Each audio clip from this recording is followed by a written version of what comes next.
Vamos a empezar con el desarrollo de la guía teórico-práctica número 2, que tiene por título Funciones. Algunos de los temas que se desarrollan en esta guía los vamos a necesitar para el trabajo práctico número 2 de esta semana.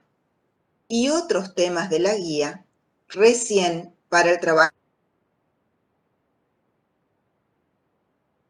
En el transcurso de este video voy a desarrollar la primera parte de la guía y después me voy a saltear varias hojas y voy a ir hacia la finalización de la guía. De manera tal que en este video quede compilado solamente la explicación de los temas necesarios para el trabajo práctico número 2. Bien, arrancamos con funciones. El concepto de función es tal vez el más importante de nuestra asignatura, porque es uno de los ejes fundamentales de la disciplina matemática que denominamos análisis matemático o cálculo. Así que empezamos hoy, pero todo el año y hasta el último día que estemos trabajando en la asignatura, vamos a utilizar el concepto o los conceptos de función. Así que esa palabra función o funciones nos va a acompañar a lo largo de toda la asignatura. De manera muy breve o muy simple, podemos decir que una función es una relación entre dos variables. Son estos dos renglones que están aquí resaltados en azul. Observen ahí. Esas dos variables reciben nombres específicos. Una de ellas se llama variable independiente y generalmente se designa con el nombre de X, y la otra se llama variable dependiente y generalmente se designa con el nombre de Y. Esa X y esa Y se corresponden con los ejes coordenados del plano cartesiano o de R2, como lo conocemos, siendo, como ustedes seguramente ya saben, X el eje horizontal, también llamado eje de abscisas, e Y el eje vertical, también llamado eje de ordenadas. Entonces, repito, una función es una relación que vincula dos variables, una independiente y otra dependiente. Si tenemos esta nomenclatura que acabamos de ver, que la independiente es X y la dependiente es Y, la forma algebraica o analítica de expresar una función viene dada por esta que está aquí en el recuadrito. Esa expresión se lee Y es igual a f de X, o también Y es función de X. En esta expresión, nosotros observamos que lo que tenemos es básicamente una ecuación, o sea, una igualdad. Y así como estuvimos conversando en los encuentros de la semana pasada, una ecuación, habíamos dicho, que relaciona o vincula dos términos que son exactamente lo mismo. Vale decir que el lado izquierdo, en este caso Y el lado derecho, en este caso f de X, representan lo mismo, solamente que están escritos de manera distinta. En este caso, entonces, observamos que si vamos o pretendemos representar una función en esta forma o con este esquema, la variable dependiente queda de un lado de la ecuación, sola, despejada o multiplicada por la constante 1 positivo, si se quiere. Y del otro lado queda una expresión que contiene constantes, o sea, números reales, y la variable independiente. Observen también que es importante que aquí se coloca un nombre a la función. En este caso, yo llamé f a la función. Las funciones se designan por lo general con letras minúsculas. Las más comunes son f, g y h, pero en realidad le podemos poner el nombre que querramos a nuestra función. Podemos poner, en vez de f de x, podría ser u de x, b de x, w de x, p de x, el nombre que quieran. F, G y H por ahí es lo más común. Bien, esa situación de que la variable independiente es x y la variable dependiente es y, si bien es la más común, no tiene por qué ser así. Tenemos acá 3 ejemplos más. Por ejemplo, observen el de esa expresión que está ahí en el medio, donde tenemos que la expresión algebraica de la función es w igual h de u. Eso nos está indicando que tenemos en principio una función a la que hemos denominado en este caso h, que la variable dependiente es la que está aquí del lado izquierdo, w, mientras que la variable independiente es la que está entre paréntesis y en este caso es u. Entonces, el nombre que se le da a la variable es casi arbitrario. Digo casi porque por lo general cuando tenemos ejemplos o problemas de aplicación, hay ciertos nombres de las variables que se respetan. Por ejemplo, si la variable independiente es el tiempo, lo designamos con la letra T, ¿sí? Si es, por ejemplo, la altura de una figura geométrica, por lo general se coloca la letra H, pero no tiene por qué ser así. Lo importante de toda esta historia es que cómo se van a relacionar o cómo se van a vincular esas dos variables. En principio, la variable independiente recibe ese nombre porque nosotros podemos elegir arbitraria o casi arbitrariamente el valor de esa variable. Cabe acotar que ambas variables son números reales. Entonces, nosotros cuando empezamos a trabajar una función, por ejemplo, le podemos asignar un valor que lo elegimos nosotros bajo ciertos criterios que vamos a ver más adelante. Pero por ahora, en principio, podemos decir que somos libres de elegir el valor que querramos para la variable independiente. Por eso recibe ese nombre. Una vez que nosotros elegimos el valor de la variable independiente, la dependiente queda automáticamente determinada. O sea, no podemos elegir el valor de la dependiente, porque la dependiente depende de ese valor que hayamos elegido previamente de la independiente. ¿Bien? De ahí entonces el nombre también de la variable dependiente. Entonces, la historia sería así. Nosotros tenemos la expresión analítica de nuestra función. Le asignamos un valor a la variable independiente x, por ejemplo 2. Vamos a la expresión analítica de esa función y en todos los lugares que aparece la x le cambiamos por el 2. Hacemos la cuenta correspondiente y vamos a obtener un nuevo número real. Ese número real que obtenemos es el valor de y que se corresponde con el 2 de la x. Así, de esa manera, se vinculan ambas variables. Además de esta forma algebraica, existen otras de representar a una función.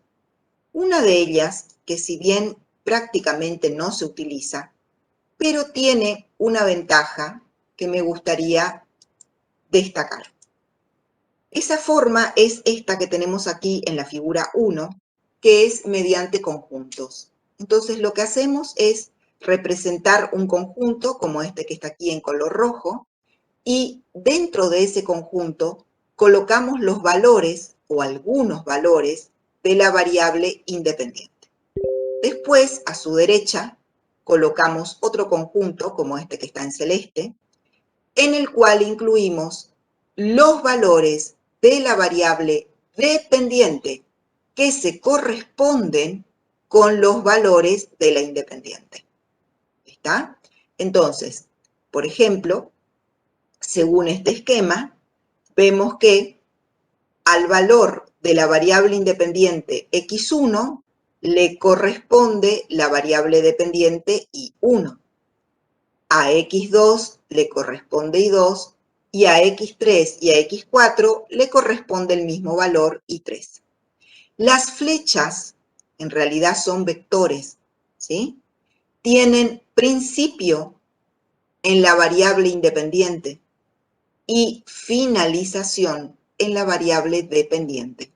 Vale decir, el sentido de esas flechas es desde x independiente hasta y dependiente. Siempre es así, nunca al revés.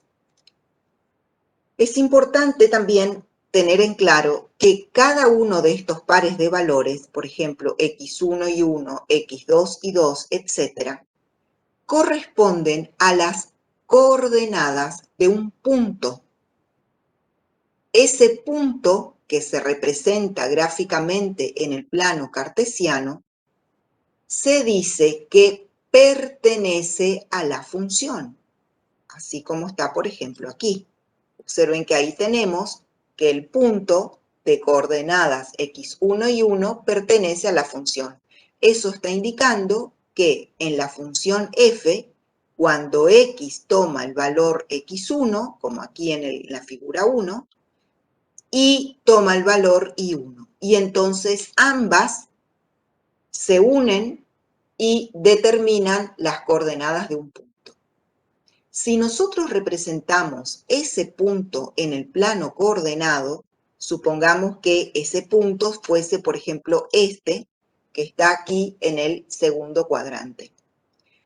Y después representamos la gráfica de la función, como esta curva que está aquí en rojo, la gráfica va a pasar exactamente por ese punto. Esa es la condición para decir que un punto pertenece a la función. El punto se encuentra sobre la gráfica o también que la gráfica pasa exactamente por ese punto. Es importante observar el símbolo lógico de pertenencia, que es el que vincula el punto con la función. Entonces, el punto pertenece a la función. Esa sería la expresión algebraica correcta.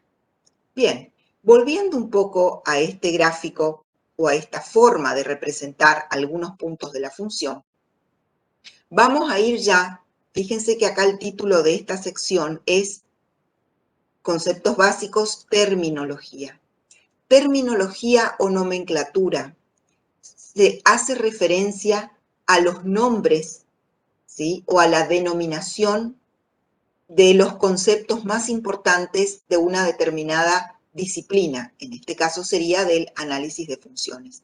Por eso, cuando van leyendo la guía, observen que hay varias palabras que están en negrita. Por ejemplo, miren, variable independiente, variable dependiente, ¿sí?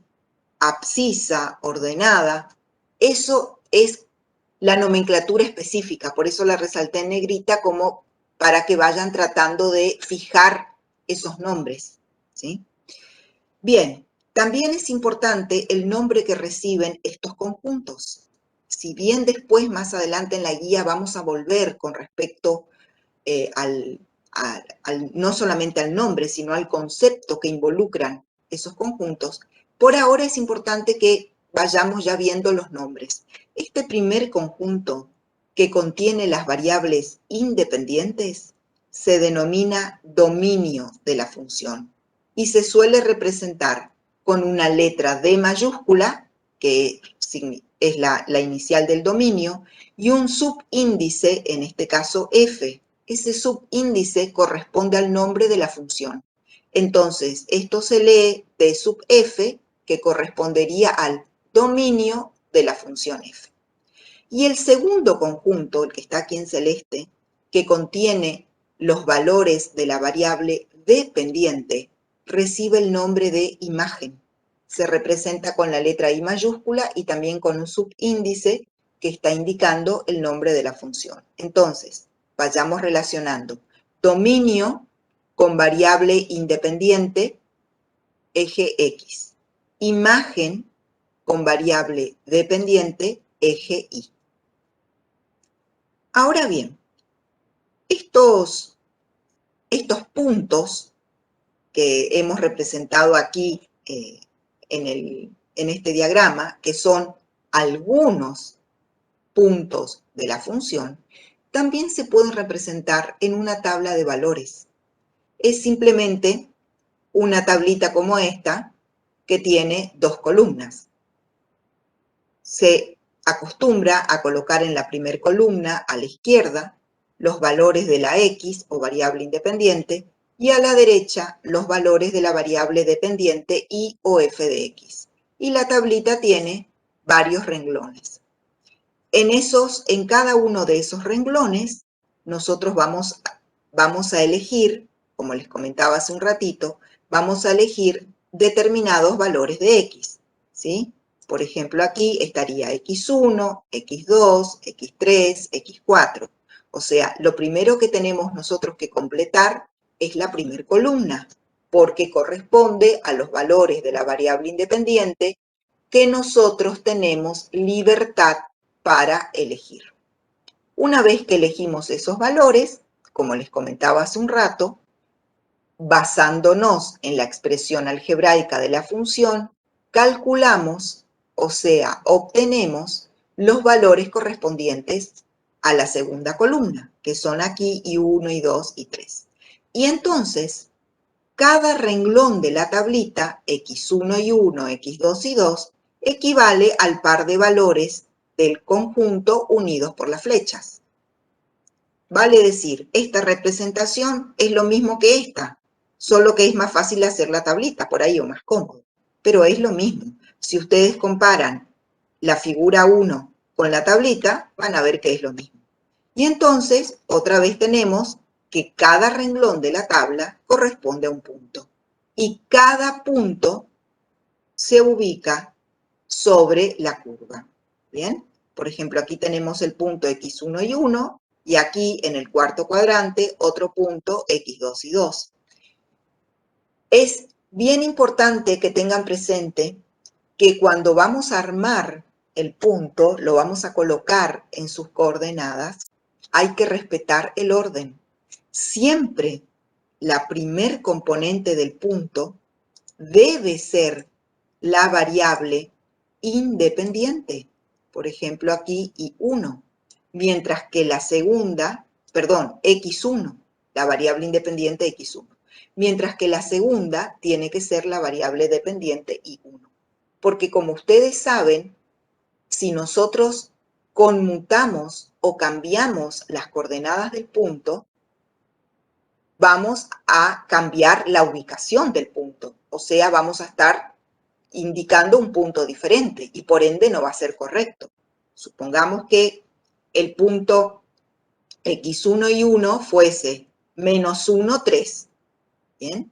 Este punto, por ejemplo, podría ser -1, 3. Si en vez de poner -1, 3, nosotros ponemos 3 menos 1, por ejemplo, estaríamos hablando de un punto que estaría ubicado en el cuarto cuadrante, ¿sí? X positiva y negativa. Ya no sería en absoluto el punto que tenemos acá en el segundo cuadrante. Entonces, por eso es importante tener en cuenta el orden del par ordenado. Por eso se llama así. Quiero hacer un breve comentario con respecto a la tabla de valores. La tabla de valores es una herramienta que con frecuencia vamos a utilizar para representar gráficamente una función. Ahora, ¿cuándo me va a resultar realmente útil una tabla de valores? Cuando yo tenga el criterio necesario o el criterio suficiente para detectar qué valores de X me conviene elegir. Porque vuelvo a repetir, nosotros elegimos el valor de X. Ahora, desde el momento que elegimos, podemos tomar o seleccionar los valores que querramos. Pero no todos los valores son igualmente representativos o son igualmente útiles a la hora de graficar la función. Porque esta tabla de valores, por lo general, nosotros la vamos a utilizar cuando pretendemos graficar la función. Y entonces, fíjense, por ejemplo, en esta función, si nosotros tomamos para hacer la tabla de valores, supongamos que tomamos este punto y después este, y después este, y después este, y después este. Tomamos 5 puntos, todos de seguidito ahí. Esos 5 puntos no nos van a aportar demasiada información, porque el comportamiento de la función en esos 5 puntos es casi el mismo. Con eso me refiero a medida que va aumentando la X, va aumentando el valor de Y y se comporta siempre de la misma manera. Entonces, por ahí, en vez de tomar de esos 5 puntos, me conviene tomar 1 o 2 puntos nomás de esta gráfica, de esa porción de la gráfica, y elegir, por ejemplo, otros puntos. Vamos a marcar con otro color. Elegir, por ejemplo, un punto que esté acá, otro que esté acá, otro que estuviese acá y otro que estuviese acá. Porque en estos 4 últimos puntos que marqué en verde, el comportamiento de la función no es siempre el mismo. Fíjense que si nosotros empezamos por este punto y nos dirigimos hacia la derecha de la gráfica, en esos 4 puntos seleccionados, los valores de X siempre van en aumento. Sin embargo, los valores de Y no van en aumento, porque aquí tenemos un valor de Y, después para este punto el valor de Y es negativo, o sea que disminuye, mientras que para este vuelve a aumentar. Y entonces esta porción de la gráfica, donde observamos que la función sube, después baja, después vuelve a subir, esta porción de la gráfica aporta mucha información. De hecho, este punto que está aquí bien arriba y este punto que está aquí bien abajo reciben nombres especiales. Los vamos a estudiar más adelante. Se llaman puntos críticos, justamente porque son puntos alrededor de los cuales la función tiene un comportamiento particular que no lo tiene, por ejemplo, en esta rama que directamente se va al más infinito, ni en esta rama del tercer cuadrante que directamente se va al menos infinito. ¿Bien? No sé si dije bien, pero esta va al más infinito, por las dudas lo repito, y esta viene hacia el menos infinito. Entonces, es importante el criterio para saber o para seleccionar puntos que me resulten útiles. Lo ideal sería una tablita relativamente corta, o sea, con pocos renglones, pero que esos puntos me aporten mucha información. En esta gráfica sería, por ejemplo, elegir puntos que están en la región en verde, marcados en verde. Y entonces ahí vendría la pregunta, ¿cómo sé yo o de dónde saco la información de cuáles son los valores o de qué valores de X tengo que elegir? Bueno, para responder esa pregunta tendríamos que ir al principio de la guía. Fíjense que nuestra guía empieza hablando de análisis de funciones. Para eso, nosotros tenemos que ir haciéndonos de herramientas, tanto conceptuales como gráficas, que forman parte del bagaje del análisis de funciones. El análisis de funciones es, a su vez, un tema, digamos, súper importante dentro del análisis matemático, que se ocupa específicamente de analizar funciones.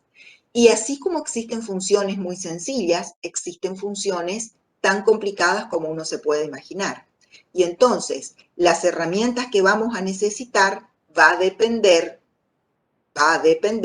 del nivel de complejidad de mi función. Si es una función sencilla como un polinomio, como podría llegar a ser esta gráfica, yo con conceptos básicos como los que vamos a desarrollar en esta guía me va a alcanzar. Ahora, si la función es más complicada, tiene otro nivel de complejidad, voy a tener que hacerme de más herramientas que vamos a ir estudiando a lo largo de la asignatura o al menos a lo largo de este primer cuatrimestre. Y entonces, como para cerrar esta parte, ver que tenemos al menos 4 formas de representar una función. Esta primera, mediante la expresión algebraica, mediante conjuntos, mediante tabla de valores y mediante gráficas. De las 4, por lejos, las que más se usan son 2, la expresión algebraica y la gráfica. ¿Por qué? Porque son las que aportan más información. Lo ideal es que nosotros dispongamos de la expresión algebraica de la función. Por ejemplo, yo les digo y igual x cuadrado más x más 6. Esa es la expresión algebraica de una parábola. ¿Por qué digo que lo ideal es eso? Porque en la expresión algebraica nosotros tenemos toda la información que necesitamos para estudiar una función.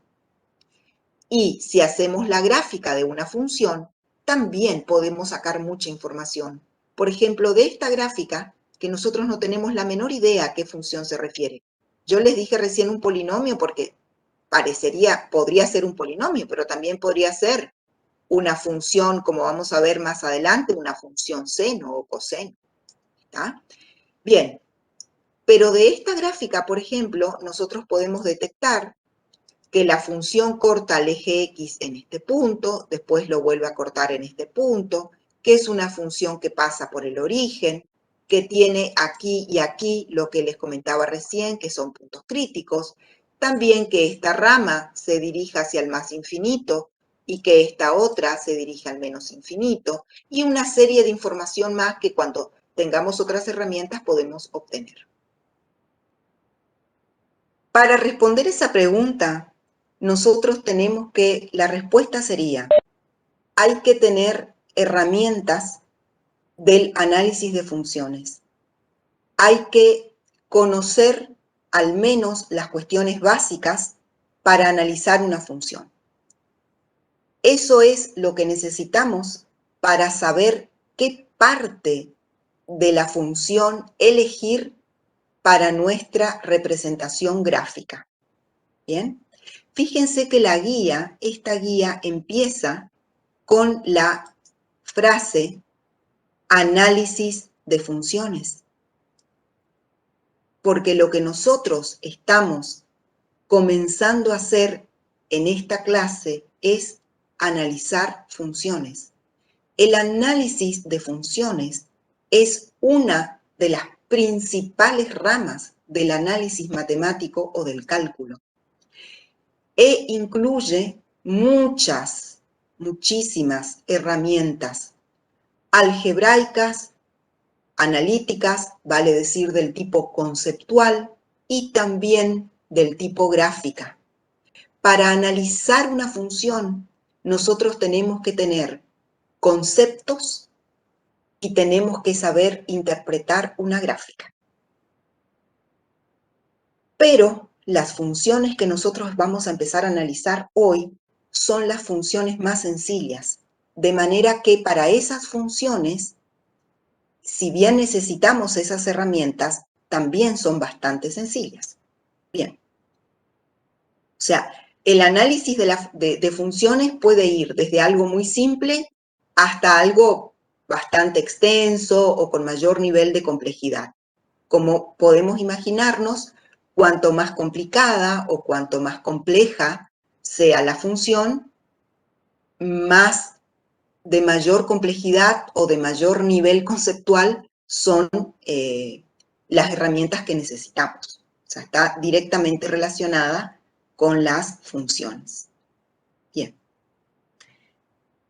Entonces, les decía que si nosotros tenemos una función como esta, que está representada aquí gráficamente en la figura 2, ¿cómo determinar el intervalo? Por ejemplo, aquí, bueno, yo acabo de borrar, pero si nosotros representamos a esa función en el intervalo que va desde menos 10 a 10, estaríamos mostrando en nuestra gráfica las principales características de esa función.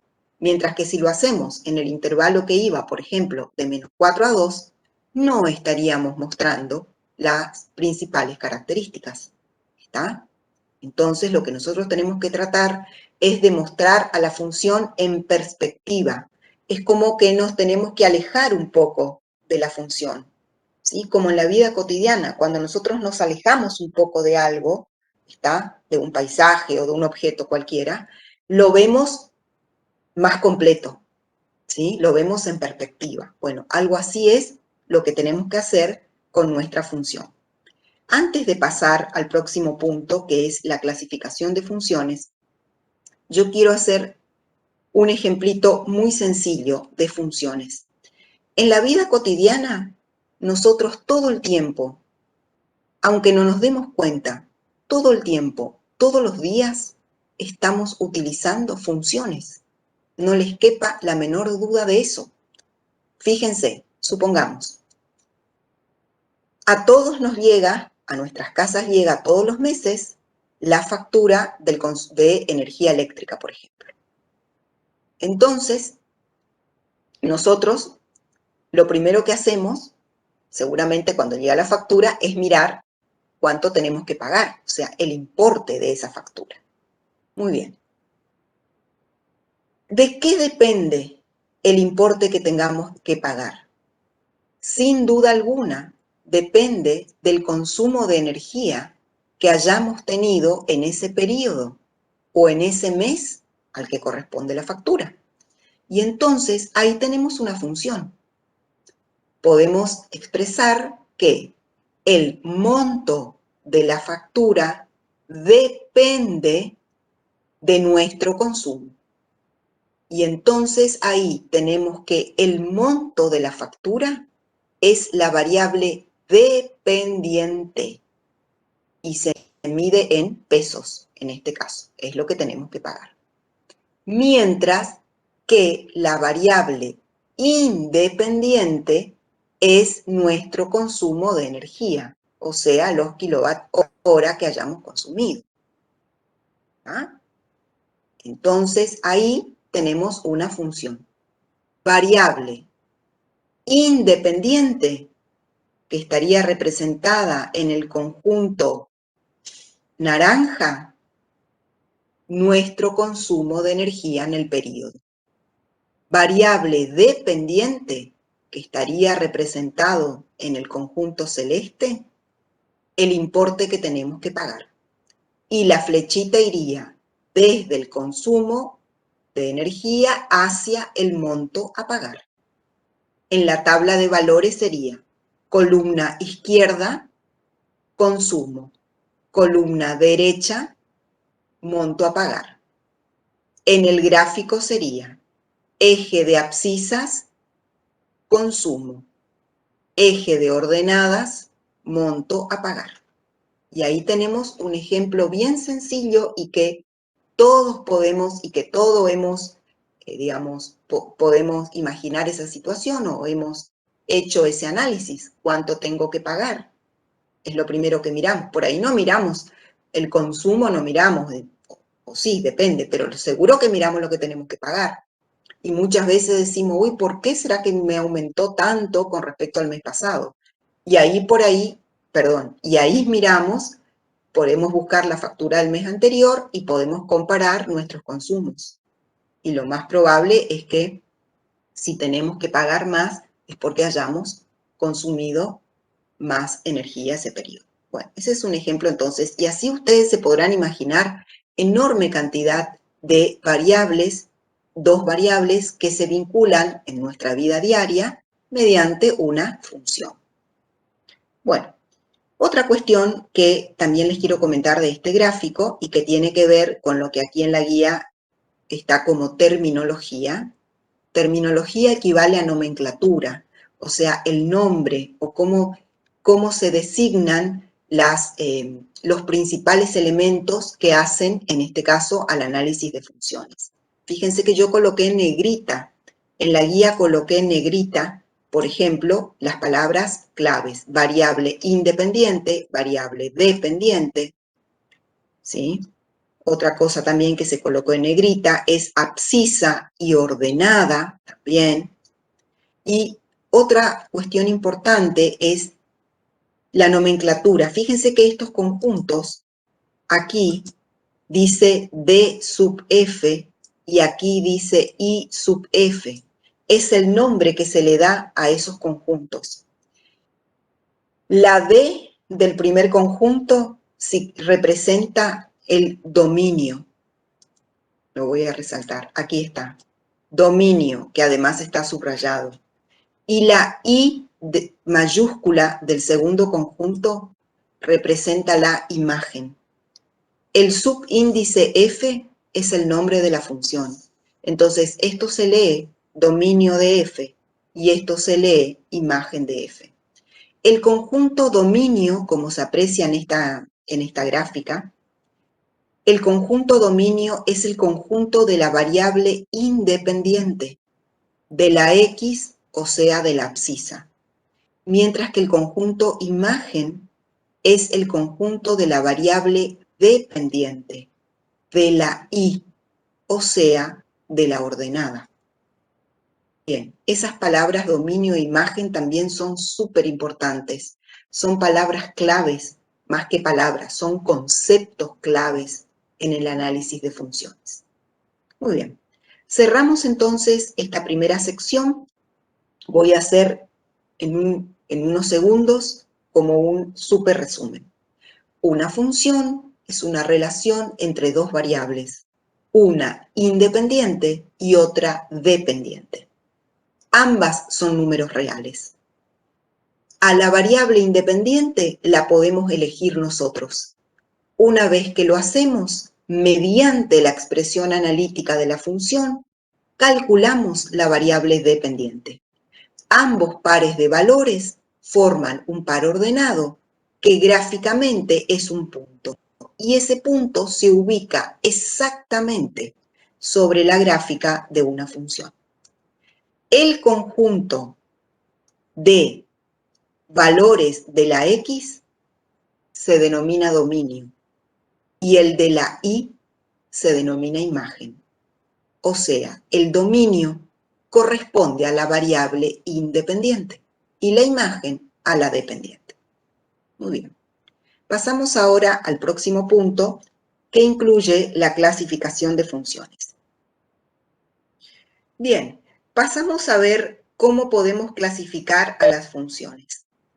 Existe una enorme variedad o tipos de funciones, que van desde algunas muy sencillas, como los polinomios, que ustedes ya conocen, hasta funciones de alto nivel de complejidad.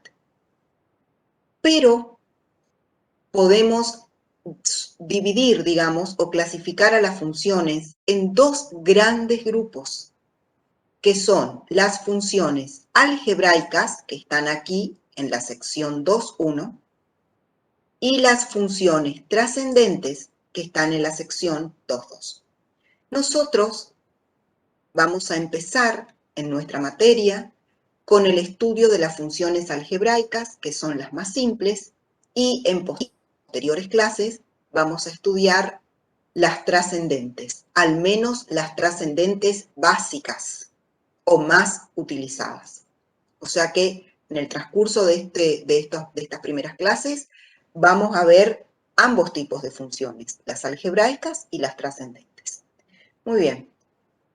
Las funciones algebraicas se llaman así porque involucran las 4 operaciones algebraicas básicas, mientras que las trascendentes se llaman así porque involucran operaciones matemáticas que trascienden más allá de las algebraicas, o sea, utilizan otras operaciones matemáticas de más nivel de complejidad.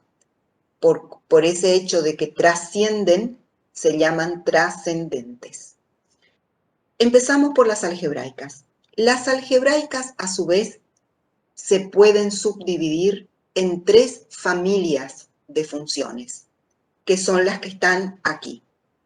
Los polinomios, en segundo lugar, las llamadas funciones racionales, y tercer grupo, las funciones potencia o también llamadas funciones potenciales. Vamos a empezar con los polinomios. En los polinomios vamos a hacer en realidad vamos a hacer un repaso, porque ustedes ya vieron en el cursillo, seguro que vieron, en el cursillo de ingreso, vieron polinomios. Y entonces lo que vamos a hacer en esta guía es un repaso muy rápido, muy breve, de las principales características de un polinomio, visto al polinomio desde la perspectiva de una función.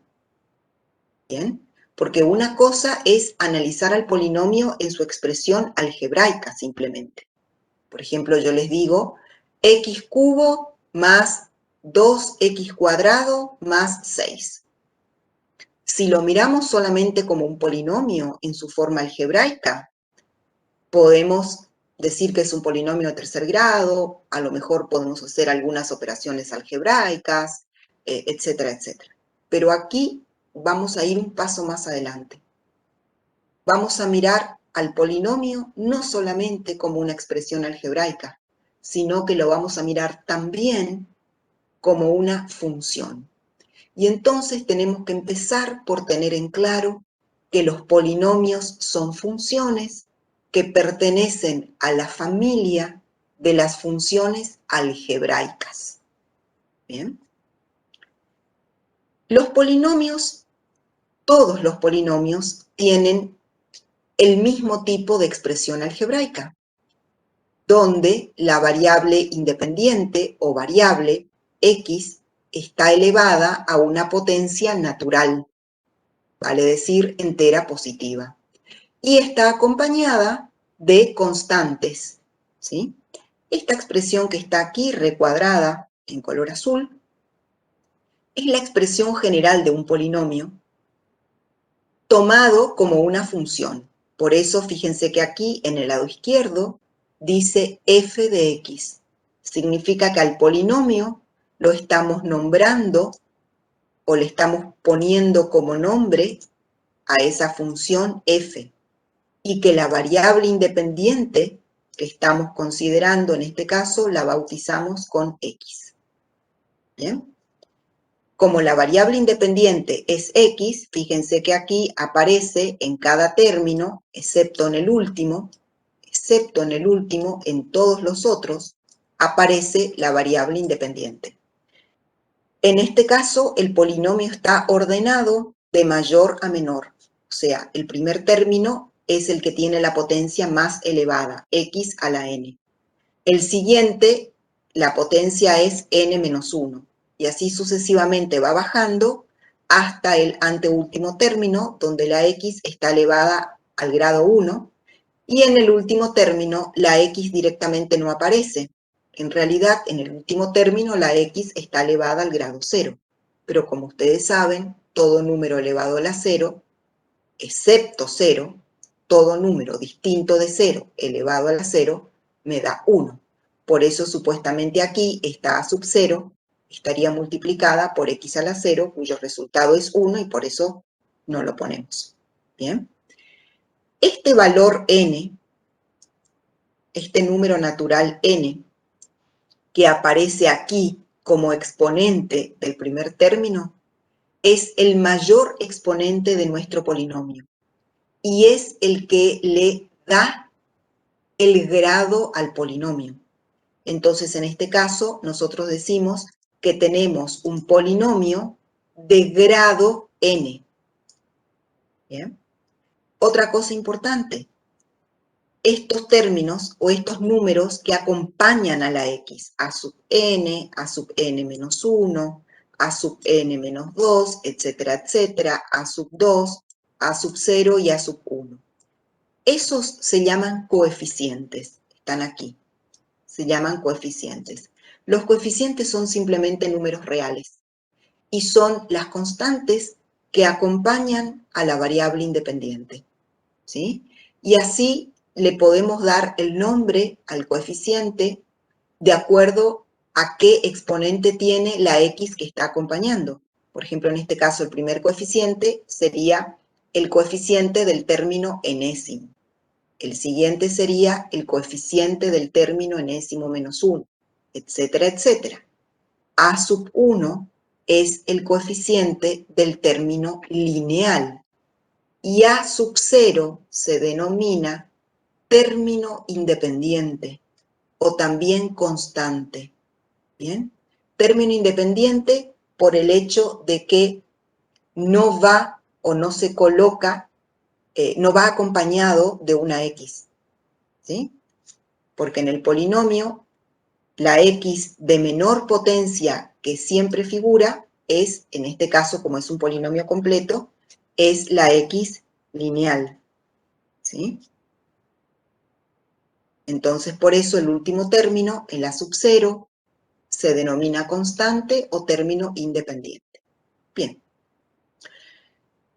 Los polinomios, sobre todo los polinomios de menor grado, cuando digo menor grado me refiero a polinomios de grado 0, de grado 1, 2, inclusive hasta el polinomio de grado 3, reciben como nombres especiales. ¿Está? El polinomio de grado 0 sería, si nosotros tenemos un polinomio de grado 0, significa que el único término que va a aparecer es el a sub 0. Todos estos no van a aparecer, ¿sí? Todos los que tienen x no van a aparecer. Cuando en un polinomio aparece solamente el término de grado 0, quedaría con esta expresión, como la que está acá.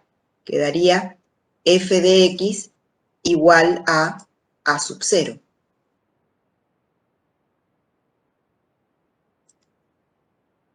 Así. Esa función se denomina polinomio de grado 0 o función constante y su gráfica es una recta horizontal.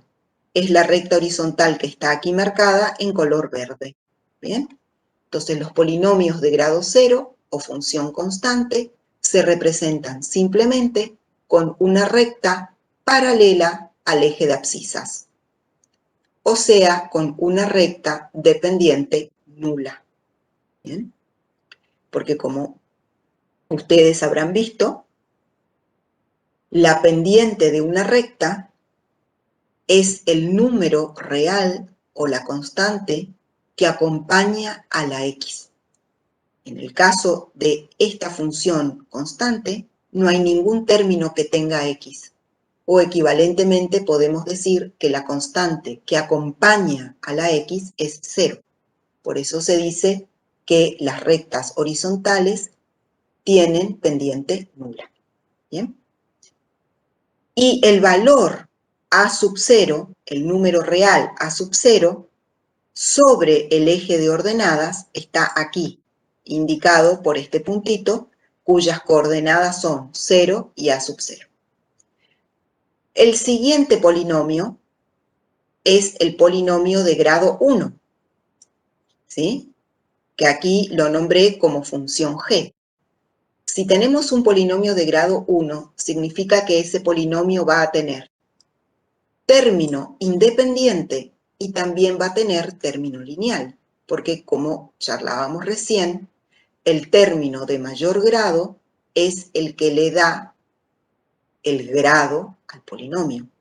Y entonces, si tenemos una función como una constante a más otra constante b que multiplica a x, estamos frente a un polinomio de primer grado donde el término con mayor exponente es x. Si tenemos un polinomio ahora de primer grado, significa que nuestro polinomio va a tener término independiente y término lineal, porque como charlamos recién, la máxima potencia de x que aparece en el polinomio es la que le asigna el grado. Entonces, cuando decimos polinomio lineal, significa polinomio de primer grado. Por lo tanto, la máxima potencia que aparece es x elevado a la 1, o sea, x. En ese caso, si tenemos una función lineal, tendríamos la expresión como g de x igual a más bx.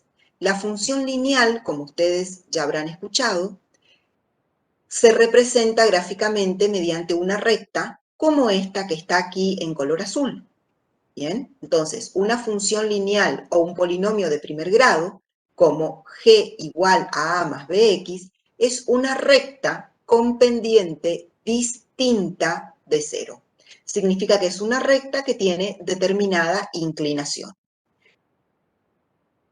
En el caso de las rectas, la a y la b reciben nombres especiales. Esta constante b, que está acompañando a la variable independiente, se llama pendiente de la recta y es la que indica la inclinación que va a tener la recta. Para que sea una recta como la que está aquí en la figura 3, para que tenga este tipo de inclinación o de dirección, será necesario que esta constante b sea un número real mayor a 0.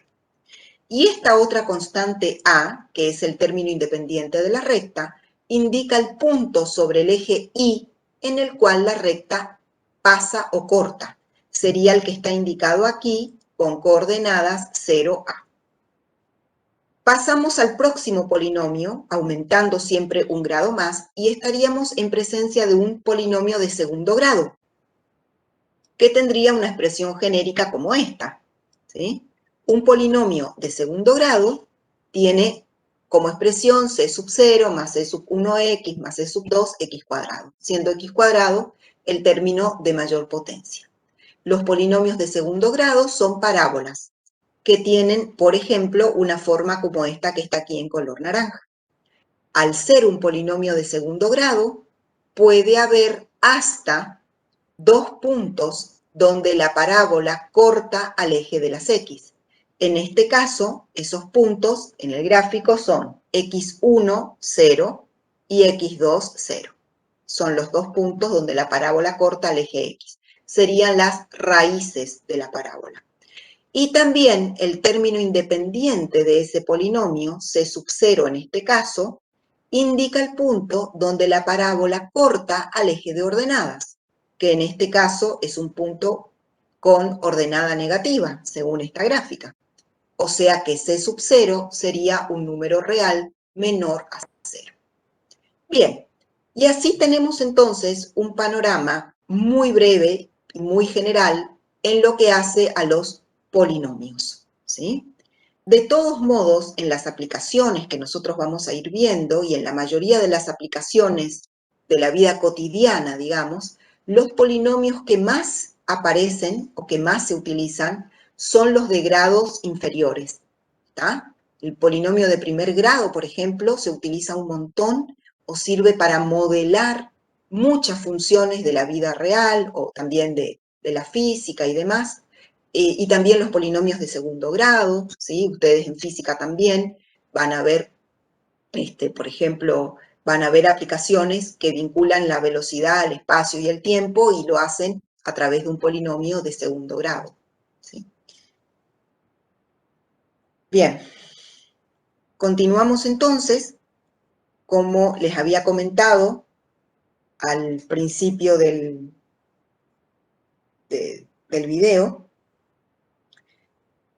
La idea de este primer video es armarlo de manera tal que sirva o que ustedes lo puedan utilizar para resolver el TP número 2. Así que yo ahora me voy a saltear gran parte de la guía. Esa parte que me voy a saltear lo hago porque a esos temas los vamos a necesitar recién para resolver el TP número 3. Así que ahora me voy a saltear y me voy a ir directamente al último punto de la guía, que es el punto número 6, que tiene por título formas algebraica y coloquial de una función. Bien, cuando nosotros expresamos o representamos una función, lo podemos hacer de muchas maneras, como estuvimos viendo hace un rato, en forma gráfica, en forma algebraica. La forma algebraica de una función es algo así. G de x igual raíz de 2x por x cuadrado menos 4. Es, digamos, eso, simplemente la expresión de la función. A eso se llama forma algebraica. Y la forma coloquial, que aquí es tal vez la más importante para este ítem, es cuando nosotros expresamos una función en palabras. Por ejemplo, siguiendo con lo que habíamos comentado de la factura de luz. Si nosotros decimos, el importe o el monto de la factura de energía que tengo que pagar este mes depende del consumo del mes pasado o del mes antepasado, o depende del consumo del periodo que me están facturando. Eso así en palabras, en un lenguaje común y corriente, es una función dada de manera coloquial. En el TP número 2 nos vamos a encontrar con varias funciones. En los primeros puntos del TP, si ustedes lo miran, son todos problemitas o ejemplos de aplicación dados en forma coloquial. Se da el enunciado del problema en forma coloquial y ustedes van a tener que armar la función que se pida. Eso significa que hay que pasar del lenguaje coloquial al lenguaje algebraico. ¿Sí? Entonces, lenguaje coloquial es en palabras, verbal, así como nosotros estamos hablando. Ese es nuestro lenguaje coloquial.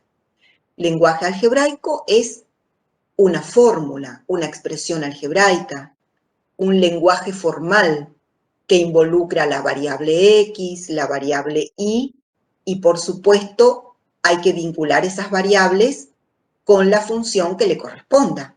Por ejemplo, aquí en esta que les mostré, la variable x es la independiente.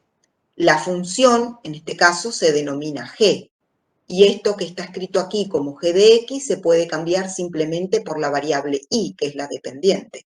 Y esto que está aquí del lado derecho de la ecuación es la expresión algebraica. Esa expresión algebraica indica un producto de un polinomio lineal con otro polinomio cuadrático, o sea, en definitivo, un polinomio cúbico, y todo ese polinomio cúbico está afectado por una raíz cuadrada. O sea, todo eso es la expresión analítica de la función, o algebraica. Muy bien. Nosotros en un problemita, cuando digo problemita no lo estoy subestimando, sino que me refiero que es un ejercicio o un problema relativamente cortito como el que tenemos en el TP, o los que tenemos en el TP número 2. En un problema o ejemplo o ejercicio de aplicación, vamos a tener la función en lenguaje coloquial. ¿Está?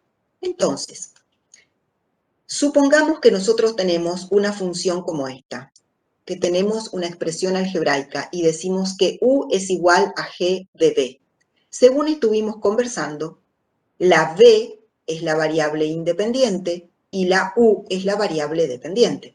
Entonces, una vez que nosotros elegimos un valor para la B, supongamos que le asignamos el valor A, reemplazamos esa A en la expresión de la función y todas las veces en la función que aparezca B, nosotros le cambiamos por A. Y hacemos la cuenta que corresponda y obtenemos un resultado. En este caso, el resultado genérico le llamé U sub 1. Entonces, significa que el punto de coordenadas A, U sub 1, pertenece a la función. Y como vimos hace un rato, ese punto se ubica sobre su gráfica. ¿Bien? Esto es así relativamente sencillo cuando nosotros tenemos una sola variable independiente y una sola variable dependiente. Y además, que si tenemos la expresión analítica, como en este caso U igual G de B, está bien definido cuál es la dependiente y cuál es la independiente. Pero en el caso de los problemas o ejemplos de aplicación, esas cuestiones no son tan simples, ni todo está tan bien definido. Entonces, supongamos que nosotros, en un problema de aplicación, tenemos solamente dos variables, que sería el problema de aplicación más sencillo que podamos tener. Solamente dos variables. Y que a esas variables ya en el problema le ponen el nombre, por ejemplo, U y W, y si el problema no le pone el nombre o no bautiza las variables, tendremos que hacerlo nosotros. Tenemos que ponerle nombre a nuestras variables. Y supongamos que a esas variables las denominamos U y W. Por ejemplo, vamos a suponer que el problema nos pida que tenemos que expresar, acá viene la parte más importante, que tenemos que expresar, por ejemplo, W como una función de U. Eso significa, si me dicen que quieren que yo escriba W en función de U, significa que quieren que encuentre esta expresión. W igual F de U. También en este caso habrá que bautizar a la función. No solo ponerle nombre a las variables, sino también a la función. En este caso a la función se la bautizó con la letra F. ¿Bien? Significa entonces que U va a ser la variable independiente y W la dependiente. En el mismo problema y con las mismas variables, nos pueden pedir otra cosa. Por ejemplo, nos pueden pedir que encontremos U en función de W. Eso significa que quieren que encontremos U como función o dependiente de W. En tal caso, yo llamé a esa nueva función, le llamé G, para distinguirla de F. En el caso de la función G, va a suceder lo contrario que en la función F, porque en la función G, W es la independiente y U es la dependiente. Vale decir que en el mismo problema de aplicación y con solamente dos variables en juego, podemos estar frente a dos funciones totalmente distintas, de acuerdo a cuál sea la variable independiente y cuál la dependiente. ¿Cómo saber si lo que tengo que hacer es encontrar esta función o esta? La respuesta es leyendo detenidamente el problema. En el enunciado del problema están todos los datos que yo necesito o que nosotros necesitamos. La cuestión es interpretar ese problema. Por eso aquí, al final de esta sección, está en azul y en negrita la palabra interpretación. Lo primero que hay que hacer para resolver los problemas de aplicación, fundamental, interpretarlos. ¿Y qué significa interpretarlos? Simplemente leerlos lenta y detenidamente y entender lo que me está pidiendo. ¿Qué significa entender? Comprender qué datos me da y qué tengo que encontrar. Y si es posible, siempre lo primero que tenemos que hacer es un croquis. Porque la mayoría, no todos, pero la mayoría de los problemas de aplicación se refieren a una cuestión de geométrica o física, y siempre, no digo siempre, pero en la mayoría de los casos me permite croquisar. ¿Tá? Entonces es lo primero que hago. Hago un croquis, por ejemplo, dibujo, qué sé yo, un rectángulo, le pongo a la base, le designo a la base con la letra A y a la altura con la letra H, y a partir de ahí empiezo a ver qué me pide el problema. ¿Bien? Bueno, un poco más complicado va a ser si en mi problema de aplicación hay más de 2 variables. Supongamos que en mi problema de aplicación hay 3 variables. Y esas variables se designan, en este caso, las designé aleatoriamente con las letras A y P mayúscula y con la letra X minúscula. Esa A, esa P y esa X pueden ser las dimensiones de algún cuerpo geométrico, alguna de ellas puede ser una superficie, puede ser un perímetro, e inclusive puede ser un costo medido en pesos, cualquier cosa puede llegar a ser, todo depende del problema. Si nosotros tenemos 3 variables, ya la cuestión es un poquito más complicada, porque supongamos que me pidan A en función de X y de P. O sea, me piden una de las variables en función de las otras dos. Entonces, lo que nosotros tendríamos que armar es una función f donde sus variables independientes sean X y P y su variable dependiente sea A. Pero, en este caso, entonces habrá 2 variables independientes y una dependiente. Otra situación que se me puede presentar es, por ejemplo, que me pidan que expresemos P en función de X. O sea, la variable P debe ser la dependiente y X debe ser la independiente. Si bautizamos con la letra U a esa función, lo que me están pidiendo algebraicamente es que encontremos P igual a U de X. En este caso hay que prestar mucha atención, porque me está pidiendo P en función de X. En ningún lado figura A, ¿bien? Que sería la tercera variable. Pero lo más probable es que A esté vinculada a la X y a la P. Y entonces, en realidad, en un primer paso, nosotros vamos a poder encontrar P en función de X y de A. ¿Sí? Porque las 3 van a estar vinculadas, por ejemplo, pueden ser las dimensiones de un cuerpo geométrico.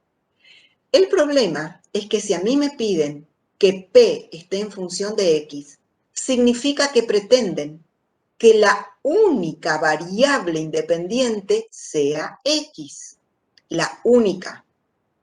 Y A no debe aparecer por ningún lado en la expresión algebraica. Pero A está presente, ¿sí? Solamente que, de acuerdo al enunciado del problema, el problema no quiere que la A figure como A. Entonces lo que vamos a tener que hacer, y esto por ahí es nuevo, es encontrar una función auxiliar. Significa encontrar una función de A dependiendo de X. Vincular esa variable A, que no queremos que aparezca, con la variable X, que sí queremos que aparezca. ¿De dónde va a salir esa función auxiliar? Del enunciado del problema. A veces puede que esté directamente dada en el enunciado en forma evidente y otras está entre líneas. Por eso es importante la interpretación. Una vez que nosotros encontremos A como función de X, en esta expresión de P que depende de X y de A la A la vamos a cambiar por f de X. Y entonces vamos a ver que la función P va a depender de X y de f de X. O sea, solamente va a depender de X. Y ahí habremos encontrado lo que me pedía el enunciado. Una función P que dependa exclusivamente de X. Bien, vamos entonces ahora a ver un par de ejemplos o problemas de aplicación que tenemos de lo que estuvimos conversando recién, que son los problemas dados en forma coloquial y que nosotros tenemos que llevarlos a la forma algebraica o analítica. En el primero tenemos el enunciado, dice así: en un recipiente en forma de cilindro circular recto cerrado, eso quiere decir que tiene tapa, la altura h es el triple del radio, disminuido en 40 centímetros. Y el problema nos pide tres cuestiones. Primero, expresar el volumen en función del radio. Después, expresar la superficie en función de la altura. Y después nos pregunta si es posible que ese recipiente, teniendo 70 centímetros de radio, pueda contener 3.000 litros de aceite.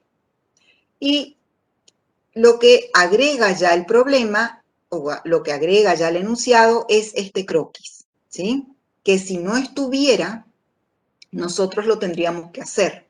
Porque como les comenté hace un rato, una parte muy importante de la resolución de este tipo de problemitas es la interpretación, el análisis de las variables que están en juego, detectar qué tipo de variable es cada una, si dependiente o independiente, y también es súper importante que hagamos un croquis. ¿Bien? En este caso, lo que tenemos aquí, que sería como la versión en 3D de una especie de tambor, ¿sí? Un cilindro circular recto. ¿Bien? Significa que tiene el radio de la base, es exactamente igual que el radio de la tapa. O sea que ese radio aquí está indicado como R y la altura como H. ¿Bien? Si nosotros suponemos que desarmamos ese cilindro o ese tambor, nos vamos a encontrar con dos círculos, que son justamente la tapa y la base, y con un rectángulo que representa o que equivale a la llamada cara lateral del cilindro, porque ustedes imagínense que si desarmamos un tambor, digamos, su cara lateral tiene la forma de un rectángulo. Vale decir, esto sería en 3D y esto sería en 2D. Esto me da idea de volumen y esto que está acá en color mostaza me da idea de superficie. Importante es el nombre de las variables. Fíjense que aquí se respeta H y R. ¿Por qué? Porque el enunciado del problema ya me dice que a la altura le llamamos H y que al radio le llamamos R. Entonces tenemos que respetar esa nomenclatura. Si no me diese, o sea, si no dijese que me dijese solamente la altura y solamente el radio, nosotros podríamos elegir ponerle a esas dimensiones el nombre que querramos, A, B, qué sé yo, L, Z, como quieran. Pero en el caso que el enunciado ya me dé una determinada nomenclatura para las variables, la tenemos que respetar. Y cuando hacemos el croquis, poner esos mismos nombres. ¿Bien? Entonces lo que tenemos aquí sería el enunciado. El enunciado en sí del problema son solamente estos dos primeros renglones. Hasta ahí es lo que puntualmente sería el enunciado en forma verbal o coloquial. Los tres ítems son las consignas, o sea, lo que me está pidiendo que haga el problemita. Y el croquis, en este caso, forma parte del problema. ¿Bien? Bueno, vamos a empezar con el primer ítem. Lo primero que me está pidiendo, vamos a resaltar, es el volumen en función del radio. Eso significa que pretende que encontremos esto, que encontremos una función f donde la variable dependiente es el volumen, que aquí se llamó con la b corta minúscula, y la variable independiente debe ser el radio de la base y de la tapa del cilindro. ¿Bien?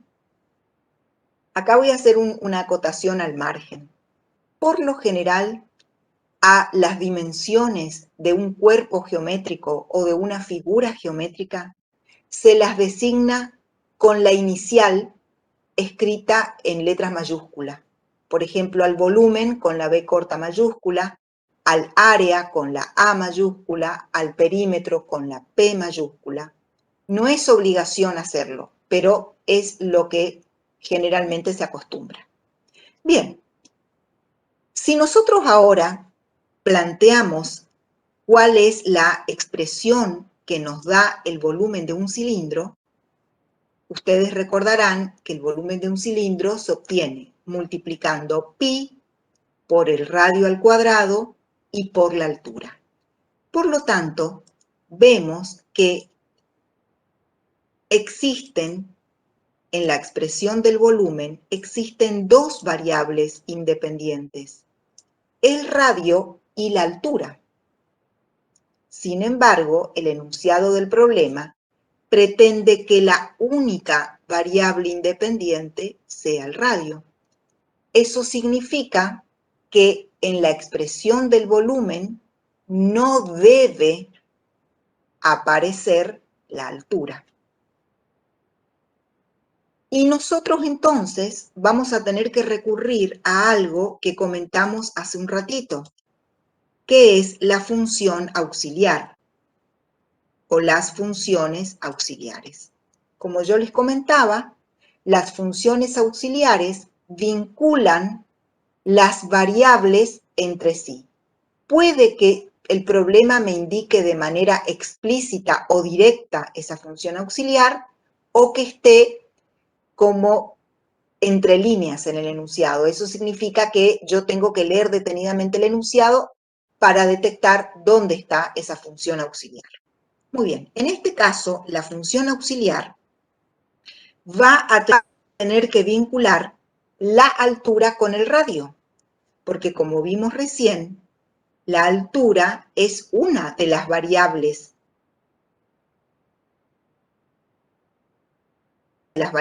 independientes. O sea, el volumen de un cuerpo cilíndrico depende de su altura. Pero como el enunciado me dice que solamente quiere que aparezca como variable el radio, entonces tenemos que recurrir a una expresión de la función auxiliar que me vincule la altura con el radio. En este caso, en el problema, esa ecuación auxiliar es casi evidente porque me dice que la altura es el triple del radio disminuido en 40 centímetros. Esa expresión coloquial puesta o escrita en forma algebraica es esta, donde h es igual al triple del radio menos, ese menos equivale al disminuido, en 40 centímetros me dice. Pero yo aquí elegí trabajar en metros y entonces los 40 centímetros equivalen a 0,40 metros. Entonces el último paso es, en la expresión del volumen, reemplazar esta h por la ecuación auxiliar que tenemos aquí, con lo cual resulta la expresión del volumen que está aquí recuadrada. De manera que el volumen es igual a pi por el radio al cuadrado por la expresión que está entre paréntesis, 3r menos 0,40, que equivale a la altura. O sea, lo único que queda por hacer es reemplazar esta expresión de h, reemplazarla aquí. Y si ustedes observan esta última expresión, la del volumen, esta última expresión les decía, van a ver que en el lado derecho de esa expresión solamente aparece la variable r. Vale decir que el radio es la única variable independiente, tal como pretendía el enunciado del ejercicio. Mientras que en el lado izquierdo de esa igualdad aparece la variable dependiente, en este caso el volumen. Bien, vamos al punto B. El punto B nos pide la superficie total del recipiente, la superficie total de ese cilindro, en función de la altura. Bien, vamos a llamar con la letra S mayúscula a la superficie total del cilindro. Entonces, lo que pretende que encontremos es la superficie como una función de la altura. Vale decir que la única variable independiente debe ser la altura. Y en esa expresión de la superficie no debe aparecer el radio. Ahora bien, ¿cómo calculamos la superficie de este cilindro? Para eso está aquí en el croquis. Así como charlamos hace un ratito, si nosotros lo desarmamos al cilindro, vamos a tener dos círculos y un rectángulo. Entonces, lo único que nos queda por hacer es sumar las superficies de esos dos círculos más la superficie del rectángulo, que es la cara lateral del cilindro. Ustedes saben que la superficie de un círculo es pi por radio al cuadrado. Como tenemos dos, entonces aquí viene la primera parte de esa expresión y es 2pi por radio al cuadrado. A lo cual le tenemos que sumar la superficie de la cara lateral. Dado que esa cara es un rectángulo y dado que la superficie de un rectángulo es lado por lado, entonces vemos que esta cara, que sería la base del rectángulo, coincide con el perímetro de esta circunferencia, que es 2pi por radio. Y la altura de esa cara lateral es exactamente la misma que la altura del cilindro. Por lo tanto, la superficie de este rectángulo es h por 2πr, que es lo que está escrito aquí. Esa expresión entonces nos indica la superficie total en metros cuadrados va a ser, porque como les dije hace un ratito, estamos trabajando en metros. Entonces, la superficie va a ser en metros cuadrados. Pero observamos nosotros que en esa expresión de la superficie, en el lado derecho, hay dos variables independientes. El radio, que aparece por acá y vuelve a aparecer por acá, y también la altura. Pero el problema pretende que la única variable sea la altura. Por lo tanto, nosotros tenemos que encontrar una función auxiliar que vincule el radio como función de la altura. ¿Bien? Esa función auxiliar la vamos a encontrar a partir de aquí. Aquí habíamos determinado que h es igual a 3r menos 0,40. Entonces, lo único que hay que hacer es despejar r. Si nosotros de aquí despejamos r, nos queda esta expresión aquí. Nos queda que r es igual a h más 0,40 metros, todo eso dividido 3. Y hemos encontrado el radio en función de la altura. Entonces, esa expresión del radio en función de la altura la vamos a reemplazar en la superficie. La vamos a reemplazar aquí y luego la elevamos al cuadrado y la vamos a reemplazar también aquí. Hecho eso, obtenemos la expresión que está recuadrada en color verde. Si ustedes observan el lado derecho de esa igualdad, van a ver que la única variable que aparece es h, porque todos los demás términos que aparecen son constantes. Entonces, eso nos indica que hemos encontrado la superficie que está a la izquierda y que es la variable dependiente, solamente en función de h. Aparece h aquí, aparece h aquí y aparece h aquí. Bien, con eso estamos dando respuesta al ítem B del problema. Y acá voy a hacer una acotación al margen. En estos problemas de aplicación geométrica o física, es importante también hacer un análisis de las unidades. Recuerden ustedes que si nosotros partimos de una determinada unidad de longitud, esa unidad al cuadrado nos va a dar superficie. y al cubo nos va a dar volumen. Entonces, en este caso, la variable independiente, que es h, es una unidad de longitud. Fíjense que en el primer término del lado derecho, la h está afectada por el cuadrado. O sea, tenemos unidades de longitud al cuadrado. Y en el segundo término hay una multiplicación entre esta h que aparece entre paréntesis y esta h que aparece afuera. Cuando nosotros resolvamos esa multiplicación, vamos a obtener también h cuadrado. Por lo tanto, son compatibles las unidades del primer término y del segundo término del lado derecho.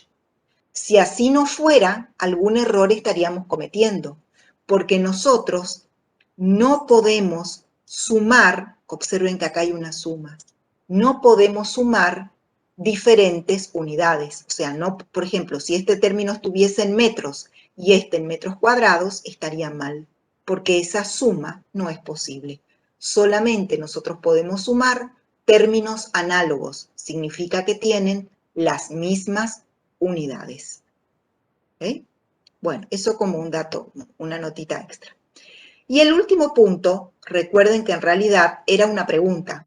Nos está preguntando si en ese tambor caben 3.000 litros de aceite. Bien, litros es una unidad de volumen o de capacidad. Nosotros, al estar trabajando en metros, las unidades de volumen compatible serían metros cúbicos. Entonces, simplemente pasamos los 3.000 litros que equivalen a 3 metros cúbicos. ¿Ok? Y entonces, lo que me está preguntando el ejercicio, es una pregunta lo que me está haciendo, es si esos 3 metros cúbicos van a caber en el tambor.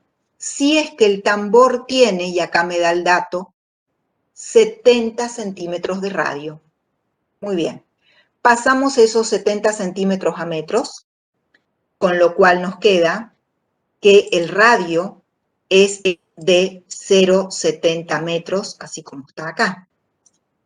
Si el radio es 0,70 metros, de acuerdo a esta ecuación auxiliar, la altura va a ser de 1,70 m. ¿Bien? Aprovechamos para decir que en esta ecuación auxiliar, R es la variable independiente y H depende de R. Vale decir que una vez que está fijado el radio del cilindro, la altura automáticamente también queda definida. Por ende, si el radio mide 0,7 metros, la altura es 1,70 metros.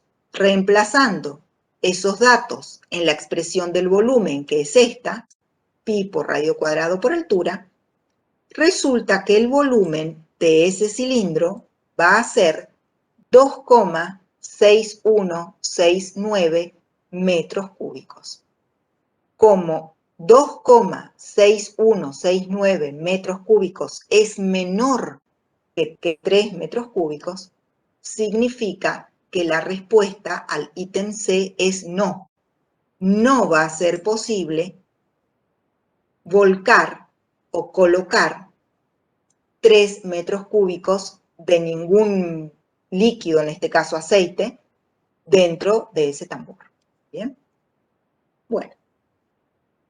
O sea que, vuelvo a repetir, en estos problemitas, préstenle atención a las unidades. Y una vez que terminaron de resolver, pónganle no solo, por ejemplo acá, no solo el volumen. Si hubiéramos dejado, por ejemplo así, hasta acá nomás, como respuesta, estaría incompleta, ¿tá? Porque las magnitudes físicas tienen precisamente eso, una magnitud, que es un valor numérico, y también unidades. Entonces, es importante que prestemos atención a eso. Muy bien. Pasamos al último ejemplo, y con esto estamos terminando ya este video. Bien, en el ejemplo 4, el enunciado dice así: se desea construir una caja abierta, eso significa sin tapa, de base rectangular, ¿sí? O sea, que la base sea un rectángulo, donde la altura sea el doble del lado menor de la base, y este, a su vez, la cuarta parte del lado mayor, incrementado en 25 centímetros. Y acá tenemos los 4 puntos que nos piden, ¿sí? Habla de volumen en función del lado menor, perímetro de la base en función de la altura, superficie total de la caja en función del lado mayor, y en el último punto me habla de costo, o sea, precio. ¿Bien? Bueno, el problema tiene como enunciado esta parte. Ahí terminó el enunciado. Entonces, en este caso, lo primero que deberíamos hacer es el croquis de la cajita. Una caja de base rectangular, ¿está? Sencilla como esta, así como está acá, también recibe el nombre de paralelepípedo.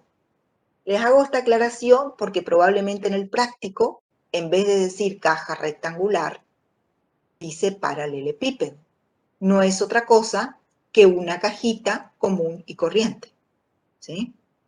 Donde las dimensiones de la base serían idénticas a las dimensiones de la tapa, solo que en este caso la caja es abierta. Bien, hacemos el croquis. Otra cuestión importante. En este problemita no nos dan el nombre de las variables.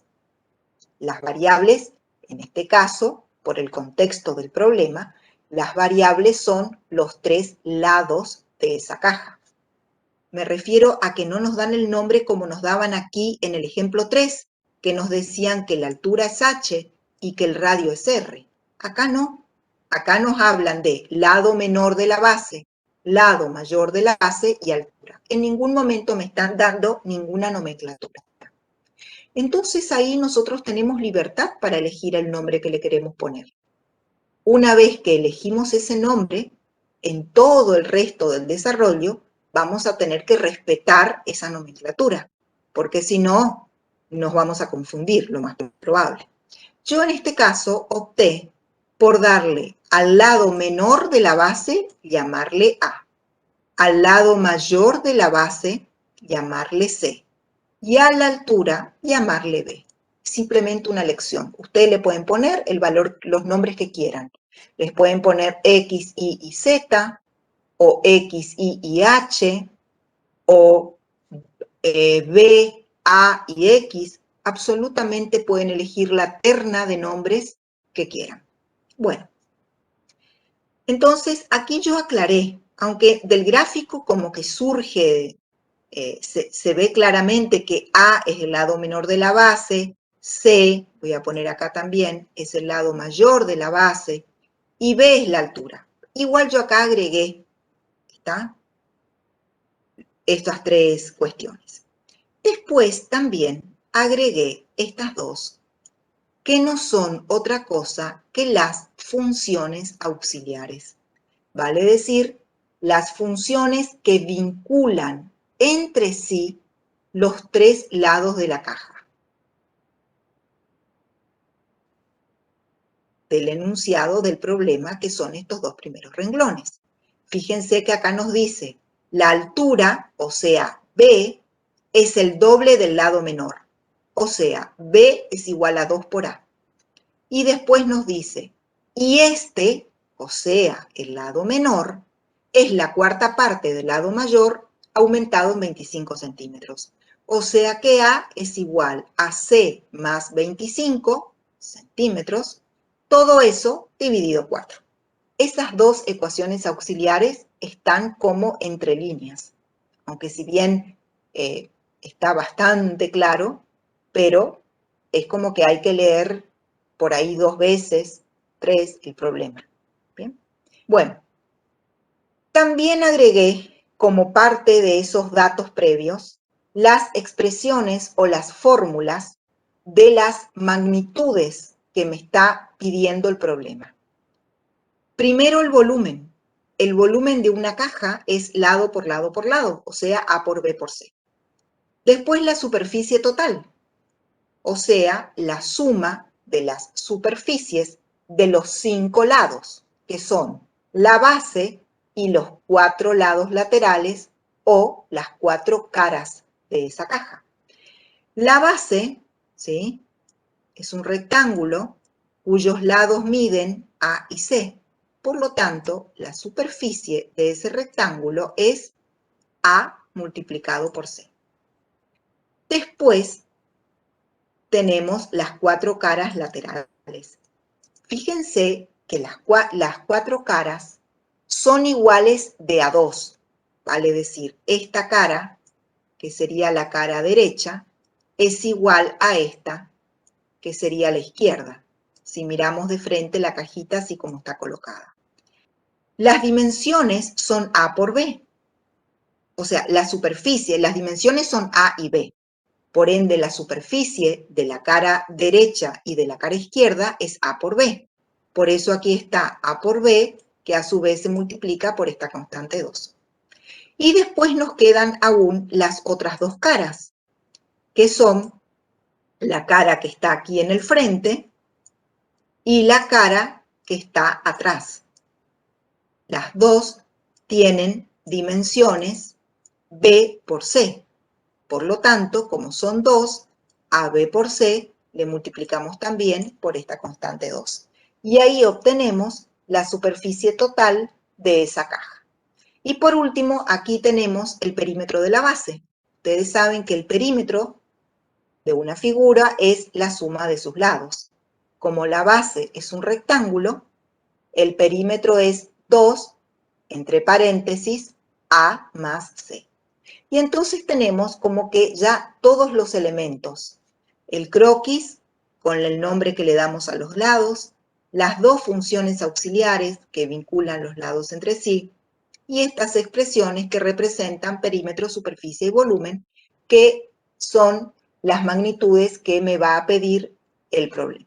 Bueno, empezamos entonces con el ítem A. ¿Qué nos pide el ítem A? El volumen en función del lado menor, o sea, el volumen en función de A. Bien. Vista la expresión del volumen, vemos que depende no solo de A, sino también de B y de C. Como nosotros no queremos, o el problema en realidad nos pide que B y C no aparezcan, entonces nosotros tenemos que encontrar funciones auxiliares que vinculen B y C con el lado A, que es la variable independiente que sí tiene que aparecer en esta función. Muy bien. B en función de A ya es dato del problema, lo tenemos aquí, porque B es el doble de A. Lo que nos falta es C en función de A. Lo sacamos de acá. De aquí nosotros despejamos C. Pasamos el 4 multiplicando y después pasamos el 25 restando. Y con eso ya tenemos C en función de A. Y todo eso simplemente lo llevamos a la expresión del volumen. Con lo cual resulta que el volumen nos va a quedar 2 por A cuadrado y todo eso multiplicado por 4A menos 25. Observamos entonces que en el lado derecho de esta ecuación, la única variable es A, tal y como lo pedía el problema. Si hacemos, no lo pide el problemita, pero podemos hacer también un análisis de unidades. Fíjense que aquí A es unidad de longitud. Por lo tanto, aquí tenemos A al cuadrado y dentro del paréntesis tenemos otra A. Cuando hagamos la distributiva, nos va a quedar A al cubo. Y entonces, unidades de longitud elevadas al cubo corresponde a unidad de volumen. O sea que es coherente con lo que estamos buscando. Pasamos al punto B. El punto B nos pide el perímetro de la base en función de la altura. o sea, el perímetro de la base en función de B. Si nosotros miramos la expresión del perímetro de la base que tenemos acá, vemos que B no aparece en ningún momento, porque la base es un rectángulo de lados A y C, o sea, no aparece B. Pero la consigna del problema nos forza a que de alguna manera tiene que aparecer B relacionado o relacionada al perímetro. Entonces, lo que vamos a tener que hacer es encontrar dos funciones auxiliares. Una que nos ponga o que nos coloque A en función de B y la otra que nos coloque C en función de B. Muy bien. La primera, A en función de B, surge en realidad de la función auxiliar que pusimos al principio de nuestro problema. ¿Está? Que es que B es el doble de A. Entonces simplemente pasamos el 2 dividiendo a la izquierda y nos va a quedar que A es igual a B sobre 2. Y ya tenemos una de las funciones que estamos buscando, ¿sí? A es igual a B sobre 2 equivale a A igual F de B. Después necesitamos C en función de B. Anteriormente habíamos encontrado aquí que C es el cuádruplo de A disminuido en 25. Muy bien, entonces lo único que hacemos es a esta A que está acá, la reemplazamos por B sobre 2, que es lo que se hizo acá. Y resulta entonces que C es igual a 2B menos 25.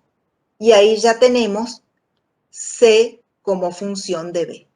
Reemplazando ambas la formulita del perímetro, resulta que el perímetro es 2 veces A, que es B sobre 2, más C, que es 2B menos 25.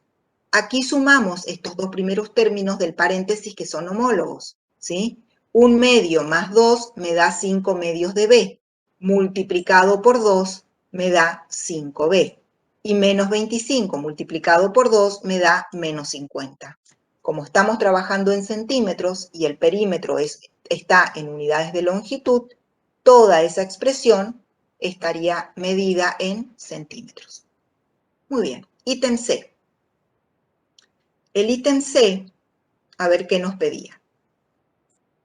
Nos pedía la superficie total en función del lado mayor.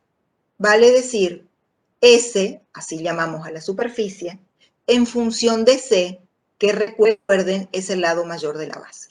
Aquí tenemos, porque la pusimos al principio, la expresión de la superficie. Observamos que la superficie depende de los tres lados, de A, de B y de C. Pero el enunciado dice que no deben aparecer ni A ni B, solo quiere que aparezca C. Entonces, de la misma manera que venimos trabajando, debemos encontrar dos funciones auxiliares que vinculen A y B con la única variable independiente que debe aparecer, que es C. Muy bien. Esas funciones auxiliares, ¿sí?, las tenemos aquí. A en función de C, en realidad es un dato que me da el problema y la tenemos acá. A en función de C. Sabemos que A es igual a C más 25 dividido 4, porque lo teníamos en el enunciado original. ¿Bien? El otro dato que nos está faltando es B en función de C, que es bastante sencillo, porque nosotros sabemos, también en el enunciado original, que B tiene que ser el doble de A. Entonces, como A es C más 25 sobre 4, B va a ser C más 25 sobre 4 multiplicado por 2, lo cual resulta C más 25, todo eso dividido 2. Y así entonces reemplazamos. Reemplazamos A, ¿sí?, esta A que aparece acá y que aparece acá, la reemplazamos por C más 25 sobre 4, que aparece acá. Y después, vamos a poner en otro color, reemplazamos B por C más 25 sobre 2. Esta B que aparece acá y esta que aparece acá, la reemplazamos por c más 25 sobre 2 acá y c más 25 sobre 2 acá. Después de un breve trabajo algebraico, llegamos a esta expresión que está aquí recuadrada. Si observamos el lado derecho de esa expresión, vamos a ver que la única variable independiente es el lado C. Entonces habremos logrado lo que nos pedía el problemita, la superficie en función de C. Si hacemos un análisis de las unidades, recuerden que dijimos que superficie es unidades de longitud al cuadrado. C es unidades de longitud porque es uno de los lados. Entonces, miren en el primer término del lado derecho. Observen que si hacemos la distributiva, esta C se multiplica con esta y queda al cuadrado. Y esta C ya está de por sí elevada al cuadrado, con lo cual ambos términos tienen unidades de longitud al cuadrado, que equivale a unidades de superficie. Y también, como les comentaba hace un ratito, para que se pueda efectuar esta suma que me indica acá, es necesario que ambos términos, en este caso ambos sumandos, estén en las mismas unidades. Bien, pasamos al último punto. El último punto me dice, el costo por metro cuadrado del material para la base es de 650 pesos y el costo del material para las caras laterales, 20% menos. Determinar el costo total de materiales si el lado mayor de la base tiene 80 centímetros. Bueno, acá probablemente sea necesario, si es la primera vez que estamos leyendo el problema, probablemente sea necesario que volvamos a leer, sobre todo este último punto. ¿Está? Lo primero que debemos, digamos, detectar es que esa caja o ese recipiente, ¿sí?, se va a construir con dos tipos diferentes de materiales. La base va a ser de un material que es un poco más caro y los lados, los 4 lados, se van a hacer de un material que cuesta un 20% menos. La pregunta es, ¿cuál va a ser el precio o el costo o cuánto dinero disponible debemos tener para poder comprar los materiales? ¿Bien? Entonces, lo primero que tenemos que ver es que el precio de esos materiales está dado por metro cuadrado.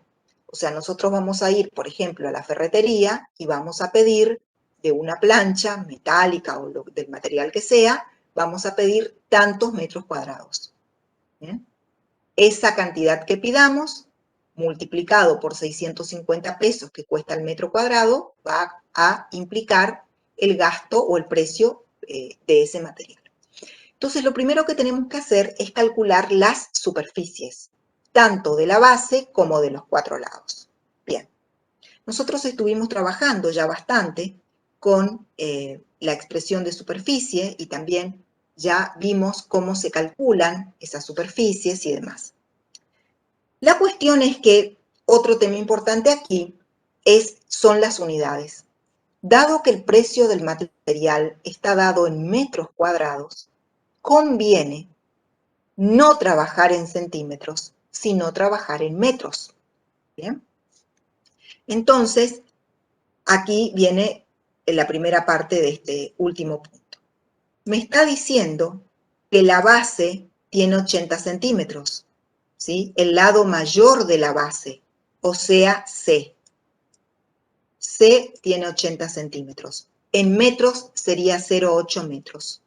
Por ende, resulta que acá ya podemos poner que C es igual a 0,8 metros. Es lo que está aquí.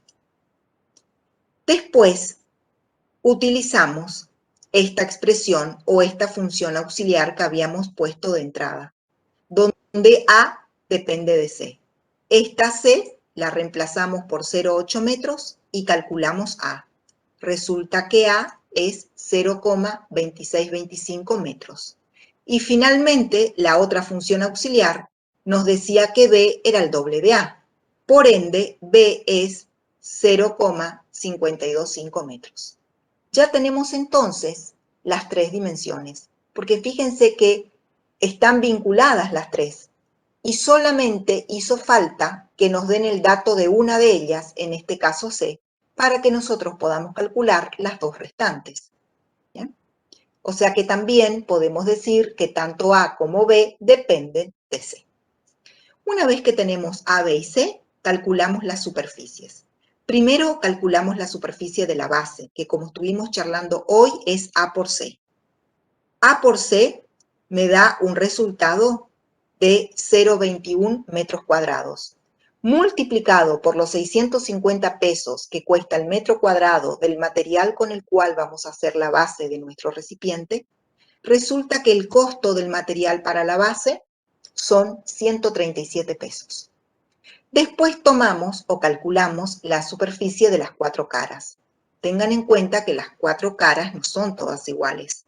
La derecha es igual a la izquierda, pero es diferente de la cara que está adelante y de la cara que está atrás. ¿Bien? Entonces, esta expresión que está aquí, 2 que multiplica a A por B más C por B, nos va a dar la superficie de las cuatro caras laterales. Como las cuatro caras laterales se hacen del mismo material, entonces nosotros directamente sumamos la superficie de las cuatro caras y resulta que en total nos da 1,116 metros cuadrados. A eso le multiplicamos por el costo del material, que es 520 pesos el metro cuadrado, y resulta que el costo del material para las cuatro caras es 580 pesos. Entonces, al sumar el costo de las cuatro caras, del material de las cuatro caras, más el material para la base, totalizan 717 pesos, que es la respuesta a la consigna D, ¿sí? O sea que necesitamos disponer de aproximadamente 717, 720 pesos para poder comprar el material para fabricar nuestro recipiente. Muy bien, con esto damos por concluido este primer video que les va a, o sea, que pretende ayudarles a ustedes a resolver el trabajo práctico número 2. La parte de la guía que nos hemos salteado, como les dije al principio, que es desde aquí, vamos subiendo en la guía, todo esto nos salteamos hasta aquí, ¿sí?